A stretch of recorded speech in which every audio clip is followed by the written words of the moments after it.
बिस्मिल्लाहिर्रहमानिर्रहीम, अस्सलाम वालेकुम। खित्ते में बहुत बड़ी डेवलपमेंट हुई है। याद होगा हालिया मोदी तकरीर करने के लिए गया था और यूनाइटेड नेशन के फोरम के ऊपर जब मोदी ने तकरीर की तो उसने कहा कि देखो ये जो ज़मीन है ये सांझी है, यानी उसने चाइना को पैगाम दिया था ये ज़मीन सांझी है, तुम्हारी भी है हमारी भी है, और जो एक्सपेंशन है यानी जो तुम बढ़ावा करना चाहते हो इसको ख़त्म करो और इसका वक्त गुजर गया। फिर चाइना को धमकियां भी दी। असल में आम लोगों को शायद नहीं पता था, बहुत सारे लोगों को नहीं पता था, इंडियन इंटेलिजेंस इदारों को पता था, उनकी आर्मी को पता था और चाइना को पता था। चाइना असल में बहुत सारे मामला, बहुत सारी चीज़ें, बहुत सारी जगहों पर बहुत सारी फुटेजेस, डाटा, चीज़ें रिलीज़ कर देता है, लेकिन ऑफिशियली नहीं करता, वो अपने लोगों के थ्रू करता है। अब सूरत हाल ये पैदा हुई कि इंडिया को पता ये चला कि कुछ चीज़ें रिलीज़ हो सकती हैं। इंडिया ने एक खबर ब्रेक कर दी कि मोदी के यूनाइटेड नेशन के दौरे से पहले इस वीडियो की अहम डिस्कशन चलती रहेगी, लेकिन इससे पहले आप वीडियो को लाइक करें, हकीकत टीवी को सब्सक्राइब कर लें और बेल आइकन पर ज़रूर क्लिक करें। चाइना की फौजें उत्तराखंड में, जी हाँ, ये लद्दाख नहीं है, ये अरुणाचल प्रदेश नहीं है, ये कोई और जगह नहीं है, उत्तराखंड में चाइना की फौजें 5 किलोमीटर इनसाइड, ये इंडिया ने कहा है 5 किलोमीटर, असल में इससे कई गुना ज़्यादा चाइना की फौजें इंडिया के अंदर दाखिल हुई और दाखिल होने के बाद उन्होंने वहाँ पर स्टे किया और इस तरह उन्होंने बहुत सारा इलाका जो है वो इंडिया का हड़प लिया है। अब असल में इंडिया ये कहता है कि वो अंदर आए हैं, अंदर आकर हमने उनको कुछ कहा तो फिर उसके बाद वो चले गए। होता क्या है, चाइना की स्ट्रेटजी समझिए।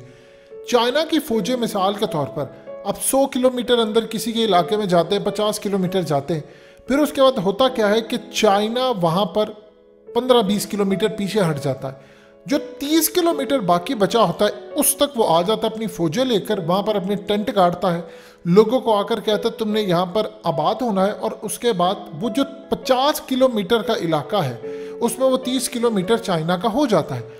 अब इंडिया ने तो पूरी दुनिया को कह दिया कि चाइनीज़ फौजें आई थी और यहाँ पर आकर उन्होंने क़याम किया, ये किया वो किया, हमने उनको पीछे धकेल दिया। अब जो असल में 5 किलोमीटर की ये बात कर रहे हैं वो बहुत ज़्यादा किलोमीटर अंदर तक आगे थे, और इंडिया ने उनको जब धकेला तो चाइना ने बहुत सारा इलाका, यानी मिसाल के तौर पर अगर वो 30, 35, 40, 50 किलोमीटर अंदर आ गए हैं और इंडिया ने उनको धकेला तो वो 5 किलोमीटर भी पीछे चले गए हैं, लेकिन उन्होंने 10, 20, 25 या जितना भी इलाका उन्होंने कब्जा कर लिया और वो वहाँ पर आकर बैठ के, और जो लाइन ऑफ एक्चुअल कंट्रोल है उसकी धज्जियाँ उड़ा कर रख दी। उन्होंने कहा ये line of actual control LAC कुछ भी नहीं है, ये हमारा इलाका है। अब आप ये देखें कि इस वक्त इंडिया के अंदर एक अजीबोगरीब सूरत हाल हुई है कि ये बयान मोदी का जब उसने पूरी दुनिया को दिया था उससे पहले उसको पता चल गया था कि चाइना की फौजें उत्तराखंड के अंदर दाखिल हो चुकी हैं, उत्तराखंड का इलाका हमारे हाथ से निकल चुका है। चाइना इस मामले में खामोश है, उसको ज़रूरत ही नहीं है कोई काम करने की, वो काम करके दिखाता है, बात नहीं करता। अब आप ये देखें कि इस वक्त इंडिया के आर्मी चीफ ने जो बयान दिया है वो बहुत बड़ा तगड़ा बयान है। उन्होंने कहा कि चाइना के साथ झड़पें अब होती रहेंगी और बड़े लेवल पर झड़पें होंगी, और जब तक ये मामला रिजॉल्व नहीं होता झड़पें होती रहेंगी। इसका ये मतलब है कि चाइना की फौज को ऑर्डर मिल चुका है कि आपने इंडिया के इलाके जो असल में जिस पर इंडिया काबिज है उनको अब लेना है और उसको चाइना के अंदर शामिल करना है। देखिए असल में हो ही रहा है कि चाइना ने पैगाम दिया है इंडिया को कि तुम जिसको मर्जी ले आओ, अमेरिका की गोद में चले जाओ, ऑस्ट्रेलिया के साथ मिल जाओ, अब हम तुम्हें बताएंगे कि लड़ाई कहते किसको है। तुम जा रहे हो साउथ चाइना सी के अंदर जाकर क्वाड या किसी और तरीके में जाकर शामिल होने की कोशिश करो, जितने मर्जी अमेरिका में जाकर क्वाड के इजलास कर लो, जितनी मर्जी वहाँ पर तकरीरें कर लो, हम यहाँ पर तुम्हारे साथ जो हशर करेंगे उसमें अमेरिका भी तुम्हें बचाने के लिए नहीं आएगा। अब चाइना ने क्लियरली पैगाम दे दिया है कि हम तैयार हैं, जिससे हमने लद्दाख का इलाका लिया, अब उत्तराखंड हमारा है और उसके बाद अरुणाचल प्रदेश हमारा है।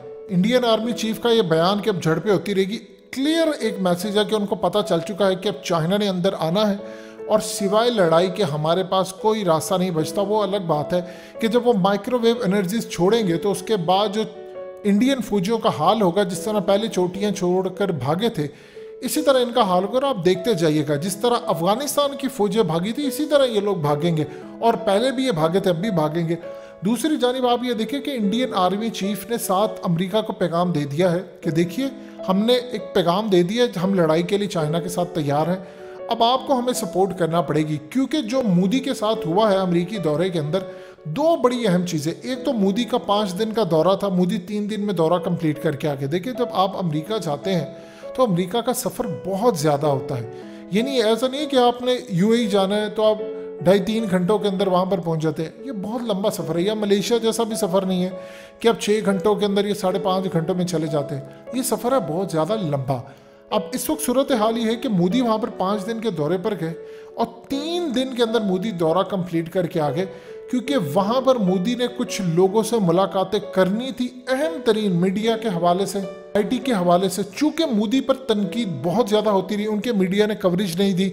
बाइडन मोदी को पसंद नहीं करते क्योंकि मोदी कैंपेन चलाते रहे ट्रंप के साथ मिलकर, अब की बार ट्रंप सरकार, तो बाइडन एक तो उनको पसंद नहीं करते।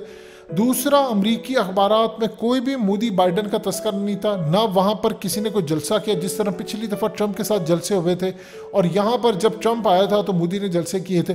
तो इस दफ़ा तो ऐसी कोई सूरत हाल थी ही नहीं। और इसके बाद बाइडन ने मोदी को सजेस्ट किया कि वो मीडिया से गुफ्तगू किए बगैर यहाँ से चला जाए और ऐसी कोई सूरत हाल पेश नहीं जिसमें मोदी अकेला हो, साथ एक ट्रांसलेटर हो, जिस तरह एक यूजुअली होता है। जिस तरह इमरान खान जाते हैं वहाँ पर, जाकर वहाँ पर बड़े बड़े आईटी के लोगों से मिलते हैं। मोदी की किसी से कोई मुलाकात नहीं हुई, क्योंकि इस वक्त भारत के अंदर इंतहा पसंदी अरूज पर है और जितनी जल्दी माल समेट कर निकलने का मामला है, मोदी ने ये किया।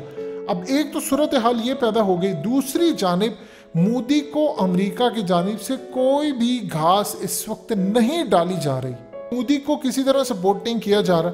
अब अमेरिका के हवाले से एक तो चाइना ने इनको छोड़ना नहीं। अभी तो आप देखिएगा चाइना यहाँ तक घुसा है, चंद दिनों के बाद आपको खबर आएगी कि चाइना बहुत ज़्यादा इलाके पर कब्जा कर चुका है। देखिए, अब लद्दाख का मामला नहीं रहा, लद्दाख अपनी जगह रह गया है इशू, उसके अलावा अब अरुणाचल का इशू है और अब उसके अलावा उत्तराखंड का इशू है। ये 3 बड़ी स्टेट्स हैं।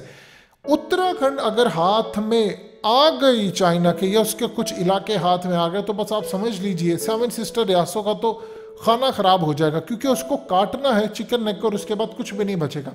दूसरी अहम तरीन चीज़ को समझिए, चाइना ने अपने खास तौर पर जो विलेजर्स थे उनके ज़रिए बहुत सारे इंडिया के इतने इलाके फतह कर लिए हैं कि वो असल में हर साल जब जाते हैं तो वहाँ पर जाकर कुछ पत्थर होते हैं, वहाँ पर जाकर चाइना का नाम लिख देते हैं, चाइनीज़ झंडा बना देते, झंडे गाड़ आते हैं कि ये असल में हमारे इलाके हैं। अगली दफ़ा जब इंडियंस आते हैं तो वो उनको मार भगाते हैं और कहते हैं तुम निकल जाओ यहाँ से, और वो इलाके असल में चाइना के हो जाते हैं। फिर उसके बाद चाइनीज़ फ़ौज आती है और चाइनीज़ फ़ौज की पूरी कोशिश होती है कि जाकर इंडिया का कोई ना कोई इलाका लेकर आए। देखिए, जो लद्दाख का मामला हुआ ये ऐसे थोड़ी हुआ, ये इसी तरह हुआ। चाइनीज़ फौजीज आए, उन्होंने आकर पूरी तरह कुछ इलाके फतह किए, कुछ किलोमीटर अंदर घुसे। यानी इंडिया बड़ा खुश होता है अगर चाइना ने 8 इलाकों पर कब्जा किया है, तो चाइना की आदत है 8 में से 3 को उन्होंने छोड़ना है और 5 को अपने पास रखना है। इस तरह चाइना बहुत सारे इलाके फतह कर लेता है और इंडिया दुनिया में खबर ब्रेक कर देता है कि देखो हमने बड़े इलाके चाइना से छुड़वा ली, चाइनीज़ फौजें। कभी ऐसा हुआ है कि इंडिया की भी फौजें चाइना के इलाकों के अंदर घुसी हो? कभी आप बताइए। इनको पता है चाइना ने असल में क्वाड का जो भी सिलसिला हो, उन्होंने क्लियरली पैगाम दे दिया मोदी को कि तुम जिसके मर्जी साथ खड़े हो जाओ, हम तुम्हें छोड़ेंगे नहीं, तुम वहां पर जा रहे हो, हम तुम्हें यहां पर जवाब देंगे। और यही चाइना की स्ट्रेटजी है।